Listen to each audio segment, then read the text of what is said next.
평가에 대해서 눈길이 가고 마음이 가는 시간이었습니다.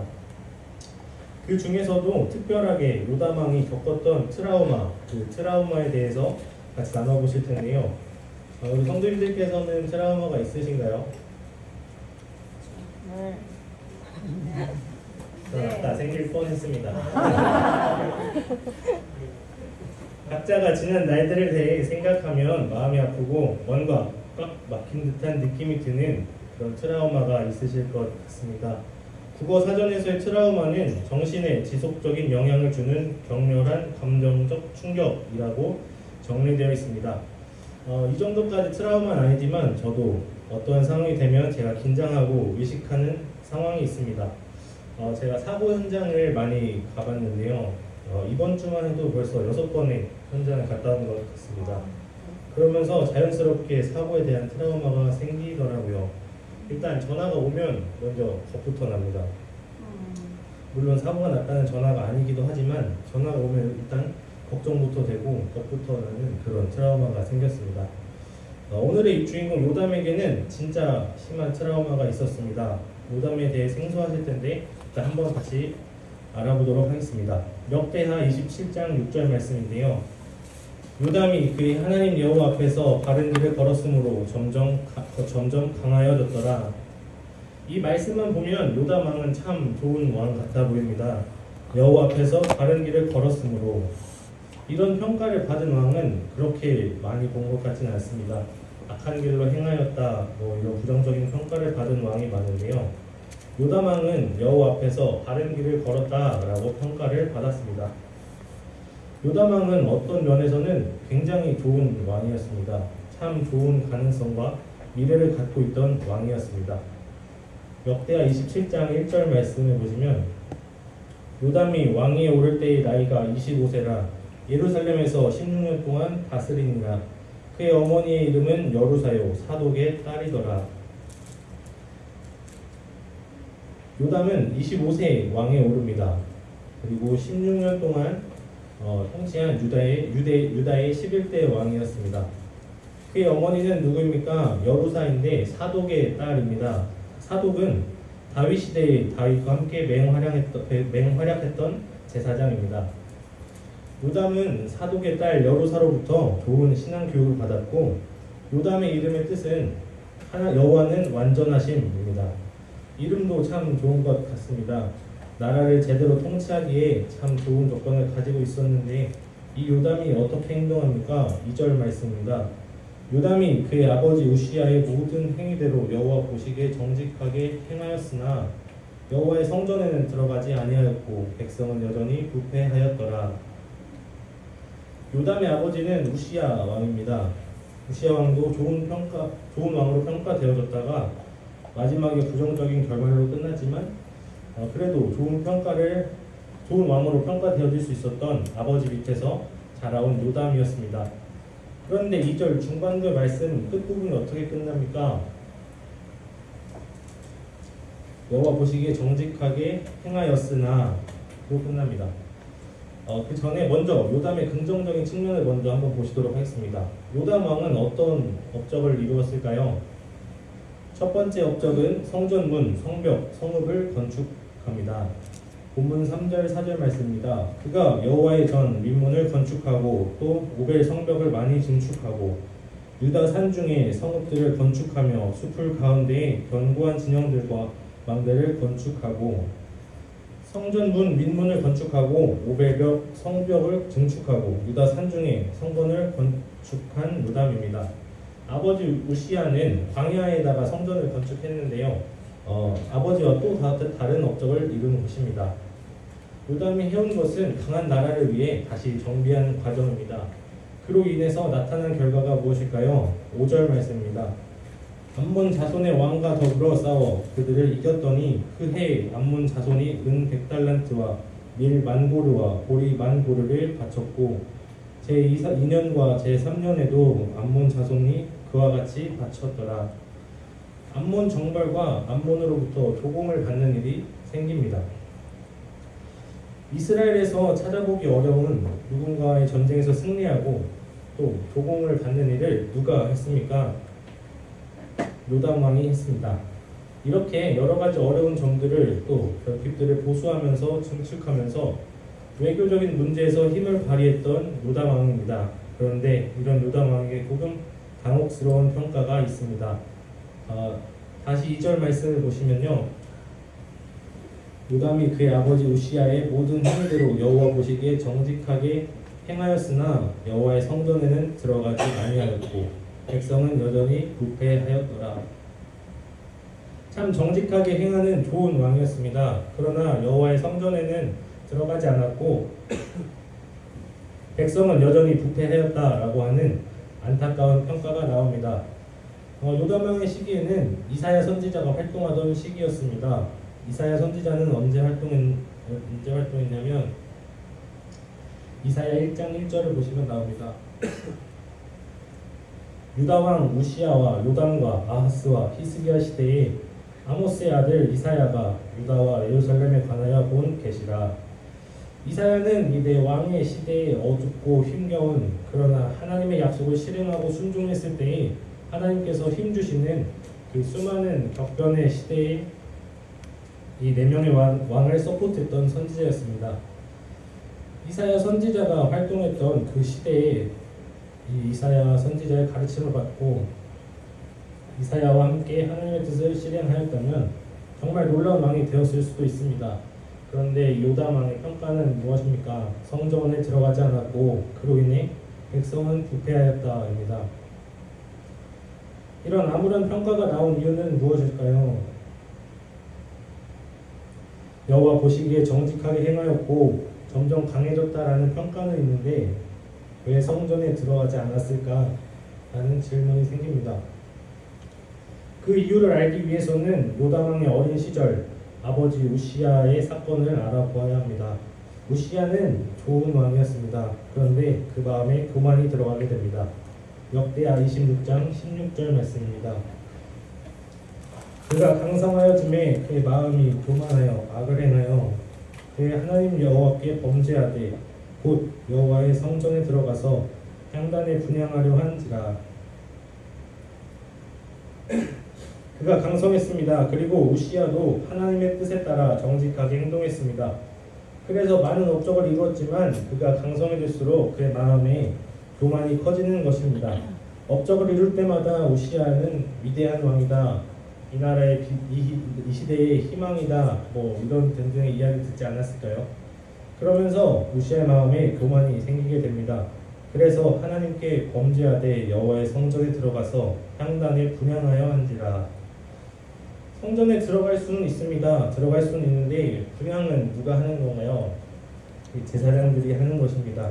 그런데 우시야는 나는 괜찮은 왕이야. 그래서 하나님께 내가 분향해도 돼 라고 생각하며 하나님의 율법과 규례대로 그 성전의 모든 의식을 진행해야 하는데 그 판단을 자기 기준에 따라서 하고 하나님의 뜻을 구하지 않고 분향할 때 또 제사장들이 말립니다. 그런데 그 순간 우시야 왕이 제사장에게 화를 내게 됩니다. 그런데 화를 내자마자 우시야 왕에게 나병이 발병하게 됩니다. 그래서 죽는 날까지 별궁에 격리되어서 비참하고 안타까운 결말을 맞이하게 됩니다. 이것이 요담 왕이 왕위에 오르게 된 배경입니다. 아버지가 돌아가시니 요담이 11대 왕이 되는 것입니다. 존경스러운 아버지 요담은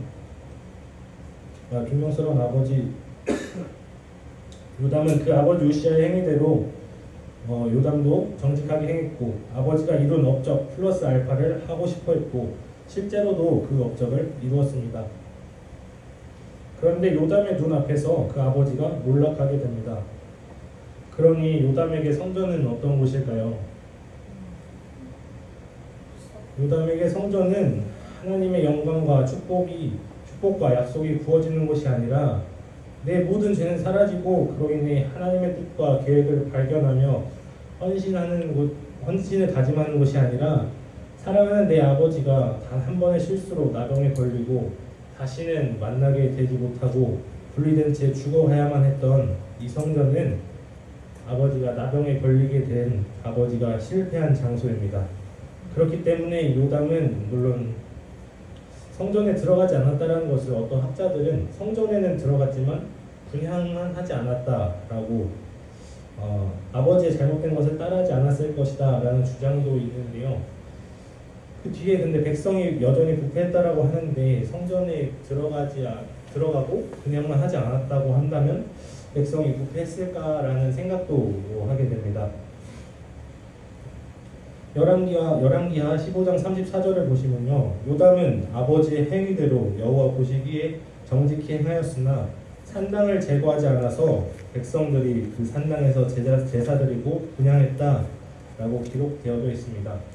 오늘의 본문에서 언급하지 않았던 문제가 한 가지 더 나옵니다. 산당을 제거하지 않았다라는 것입니다.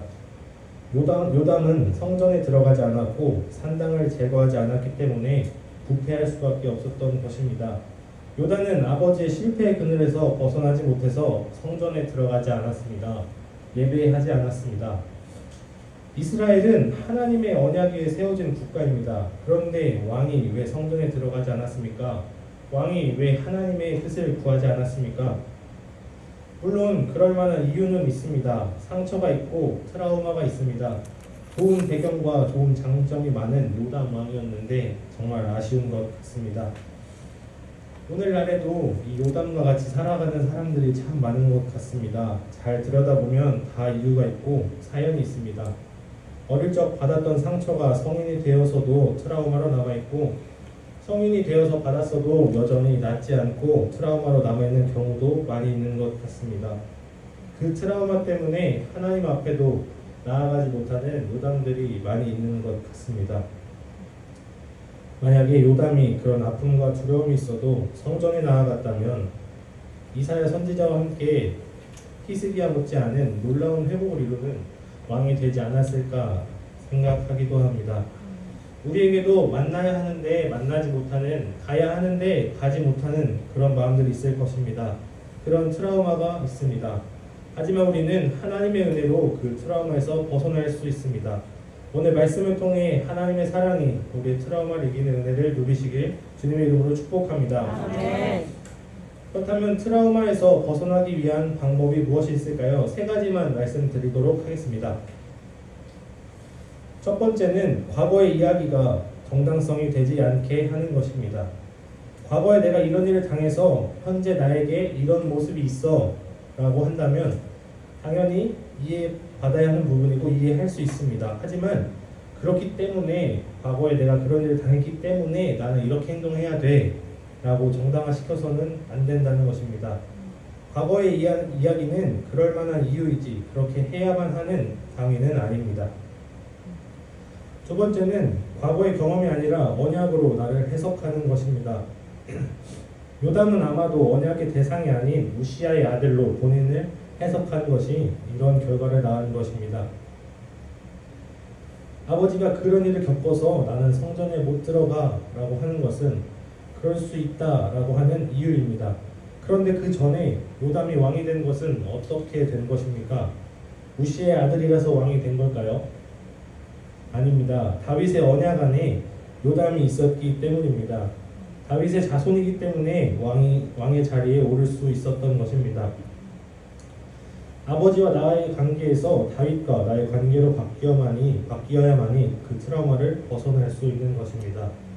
아픔과 상처가 있습니다. 하지만 조금 더 깊은 다윗의 언약 안에 마음을 두었다면 내가 이런 아픔과 슬픔이 있지만 쓰라린 기억이 있지만 하나님께서는 여전히 나를 사랑하셔서 나를 세우셨고 아픔과 수많은 백성들을 위해 나를 세우셨다라고 생각한다면 다윗의 언약의 주체로서 그 언약을 실행할 수 있는 주체라고 생각하고 행동했다면 이런 결말은 없었을 것입니다. 다윗의 언약으로 나를 재해석하는 것이 필요했습니다. 성전은 우시아가 병든 장소가 아닙니다. 성전은 다윗의 언약이 실행되고 다윗 언약이 실행될 수 있는 수많은 가능성이 있던 장소였습니다. 요담 왕은 그 장소에 다시 서야 했던 것입니다. 우리는 지금 무엇으로 나 자신을 해석하고 계신가요? 과거의 경험으로 나를 해석하고 계시지는 않습니까? 과거의 나를 떠나 하나님의 언약 안에, 그리스도의 언약 안에 내가 있음을, 나의 가정과 나의 교회가 하나님의 언약 안에 있음을 신뢰할 때에 내가 어려움이 있고 내가 마음이 좋지 않아도 내가 해야 할 일들을 발견하게 되는 것입니다. 하나님의 일하심을 신뢰하고 그 뜻에 순종하며 변화되어져 나가는 것입니다. 마지막으로 세 번째입니다. 그래, 해석을 잘 해야지 하는 의지만 가지고 우리가 변화될 수 있을까요? 아닙니다. 내 힘과 결심이 약하여 늘 깨어지기 쉬운 게 바로 우리입니다. 그래서 우리는 하나님의 은혜를 구해야 하는 것입니다. 성도님들이 이 은혜를 구하는 곳이 어디에서 일어나는 것입니까? 바로 성전에서 일어나는 것입니다. 예배 장소에서 은혜를 구해야 하는 것입니다. 지금 우리가 은혜를 구하는 곳이 어디인가요? 한 주간도 세상에서 힘써 일하고 고군분투하며 일상 속에서 모든 것을 뒤로하고 나온 이 예배의 자리가 우리가 하나님의 은혜를 구하고 기쁨을 누릴 수 있는 장소이며 하나님께서 주시는 아름다운 선물인 줄을 믿습니다. 그러면 모든 인물들이 트라우마를 극복하지 못하고 비극적인 결말을 맞이했을까요? 아닙니다. 역대하 34장에 보시면 16대 왕 요시야 왕이 등장하게 되는데요. 아버지가 어려운 상황 속에서 일찍 죽습니다. 그래서 요시야는 8살에 왕위에 오르게 됩니다. 8살에 그 수많은 압박과 두려움 속에서 얼마나 힘들었을까요? 그럼에도 요시야는 하나님 보시기에 정직하게 행합니다. 그리고 왕위에 오른 지 8년 뒤에 하나님을 찾습니다. 왕위에 오른 다음 8년 동안은 너무 힘들었을 것입니다. 그래서 하나님을 찾으니 요시야는 히스기야와 비교할 만한 놀라운 업적을 이루는 하나님의 뜻에 순종하고 수많은 우상과 산당을 제거하고 하나님의 성전을 청소하다가 율법책을 발견해서 종교개혁을 이루는 위대한 왕으로 기록되어져 있습니다. 요담과 요시야는 동일한 아픔이 있었습니다. 그런데 차이점은 성전에 들어갔느냐 들어가지 않았느냐입니다. 하나님을 찾았냐 찾지 않았냐입니다. 힘들고 어려울 때에 우리가 트라우마에 사로잡혀서 죄를 범하고 있을 때에도 그럼에도 우리를 사랑하시는 하나님 앞에 나와 그 성전에서 은혜를 구하며 승리하시는 성도님들 되시기를 주님의 이름으로 축복합니다. 아멘. 말씀을 맺도록 하겠습니다. 사랑하는 성도님 여러분, 누구에게나 트라우마와 같이 안 좋은 기억들이 있습니다. 그러나 과거의 이야기를 정당화하지 않고 우리는 하나님의 언약 안에 있음을 신뢰하고 예배의 장소에 나와 하나님께 은혜를 구하는 성도님들 되시기를 주님의 이름으로 축복합니다. 아멘. 그리고 더 나아가서 사랑하는 우리 가족들, 우리 교회 식구들의 아픔을, 어려움을 나누며 서로 중보하는 우리 성도님 되셨으면 좋겠습니다. 아멘. 기도하겠습니다. 살아계신